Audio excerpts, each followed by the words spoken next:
In India, women are discriminated against even before they are born. 700,000 girls are killed in the womb, and from there onwards, it's an uphill struggle for girls. What kind of an India and what kind of a world do we want for ourselves and our children? Dear Tina, my fellow co-host, the entire Women in the World team, esteemed guest, ladies and gentlemen. Thank you, Tina, for that generous introduction. You are a true icon of women's empowerment. Your work on how women can bring about transformational change in the world is truly amazing. The Women in the World Summit surely stands out as a lighthouse for millions of women across the world. It is indeed a privilege to be here today on the same platform as some of the most accomplished women from India and from around the world. To speak after such wonderful women can sometimes be overwhelming, but let me try. Why do I support women? And what does it really mean to me? Well, it's not about me. It's about uplifting millions of women in this country. Reliance Foundation directly impacts the lives of more than 2.2 million women in India. Through its initiatives in education, health, rural transformation, disaster response, and sports. Why do we do this? Is it philanthropy? Is it CSR? Of course, it's all of these, but much more. The reason I do this is because I owe a debt I will go far and deep to repay. All I'm doing is focusing on how soon and how well I can repay this debt. Allow me to explain what I mean. I was born in a family of 11 girls and 1 boy, a joint family. We were proud to grow up in a house that was free of gender bias. We were fortunate to be groomed as self-reliant, educated, free-willed, and disciplined children. I was interested in dance, so I pursued it and trained in Bharatanatyam. After my graduation, I wanted to teach, so I joined a school and started working as a teacher. When I was getting married, the only precondition I had was that I would continue working even after marriage.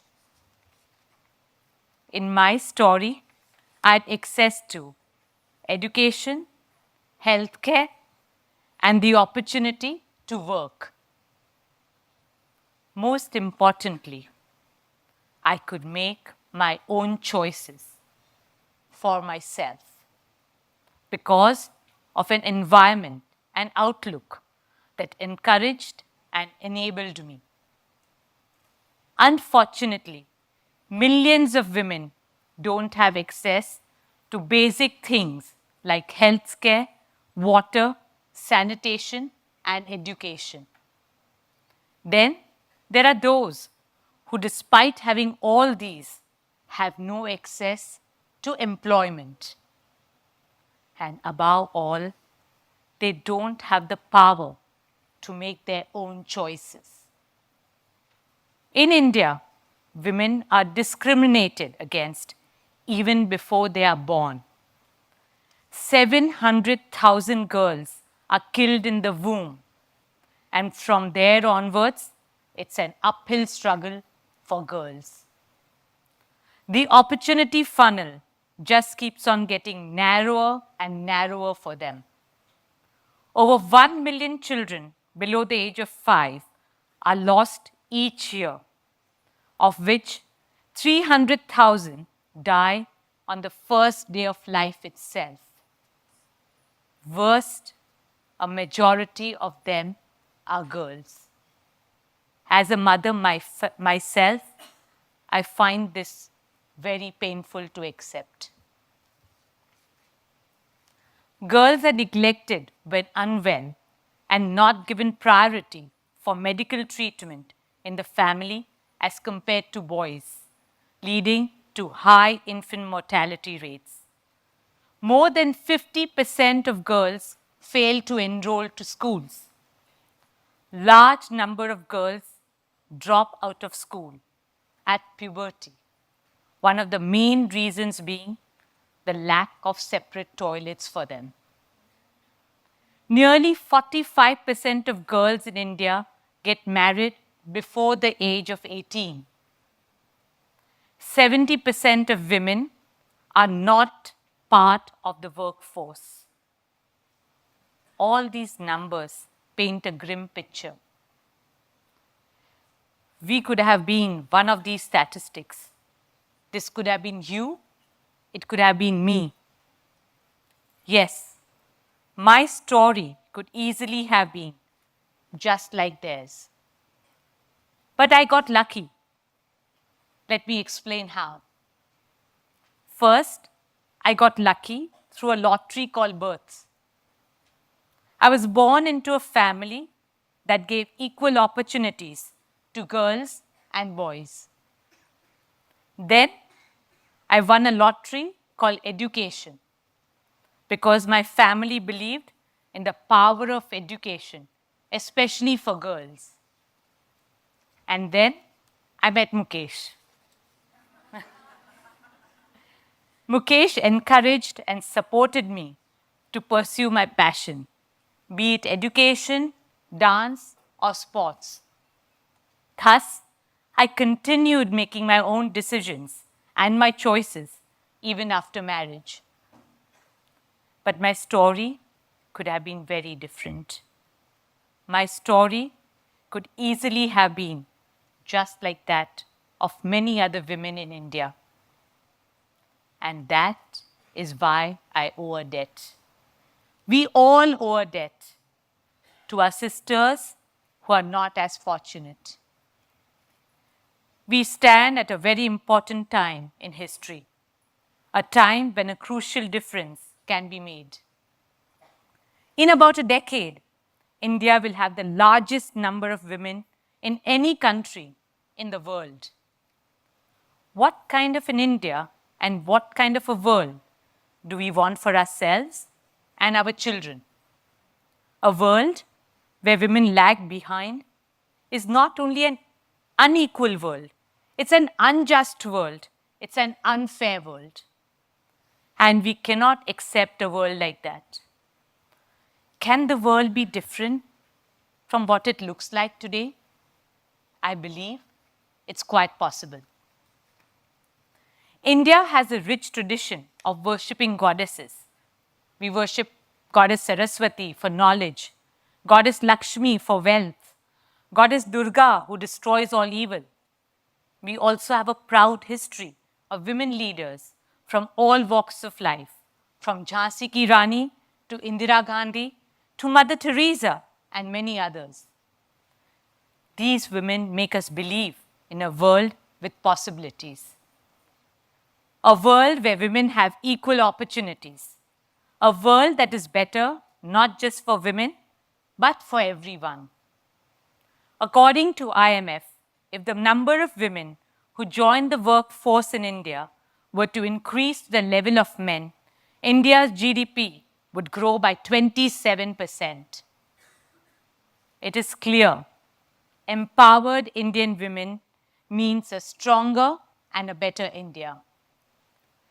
My work in India's poorest villages with women have shown me that we can change the story of Indian women. Take Wajhaben. Wajhaben is from Netrang, one of the poorest villages in Gujarat. On our first visit to that village, we were struck by the extreme misery. Farms lay barren. People and children were malnourished. Even a simple meal was beyond their means. Then I met Vajaben. Her father was bedridden, and she was a single mother of 3 young children. For them, life was a real struggle. Yet there was something different about her. In her eyes was a determination to fight her circumstances. Our foundation wanted to help, and our philosophy is to enable people to help themselves. So we helped and assisted Vajaben to set up a nutrition garden. Within 3 months, the garden was producing more than 200 kilograms of vegetables a month. She was now self-reliant, but she didn't stop there. Vajaben motivated other women from her village to set up similar gardens and helped them also to earn an income out of it. In a male-dominated community, she rallied other women around her to transform her own village. Soon Vajaben was elected as the president of the Village Farmers Association. Today, thanks to Vajaben, there are 44 nutrition gardens in Netrang. No child goes to bed hungry or is malnourished. Every child goes to an Anganwadi for their well-being and education. I would like to believe there's a Vajaben in every village in India. We need to find them and empower them. They will do the rest. Another example that comes to my mind is Prakash Kaur from Jalandhar. She comes from the state which has the highest rates of female infanticide in India. Unwanted girls are thrown into garbage dumps, abandoned on railway tracks or river banks. Prakash ji started picking up these girls and gave them a home and became their mother. Today, she runs a unique home where she's a mother to 70 abandoned girls.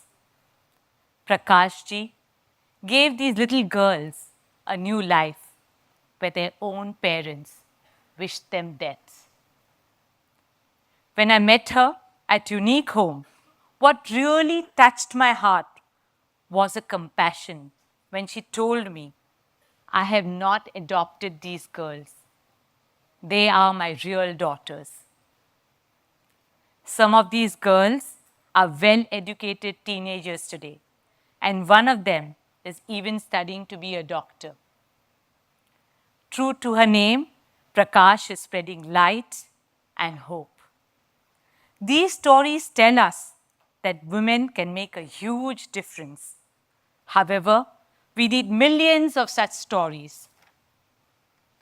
To achieve this, we need the right mindset and the right tool set as a society and as a community. When I see people in this room and the commitment to women's empowerment, I know the future looks bright.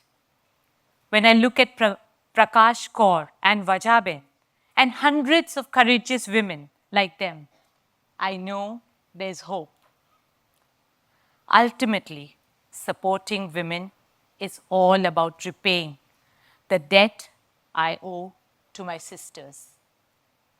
It's all about ensuring that Vajaben and Prakash Kaur are not exceptions, but they become the norm.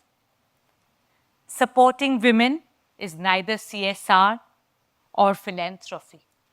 It is our moral responsibility to support an idea of a better world, a world with equal opportunities, a world where women inspire the whole of humanity, a world where women can make their own choices, and a world where India is at the forefront of that change. Let us together achieve the dream of that beautiful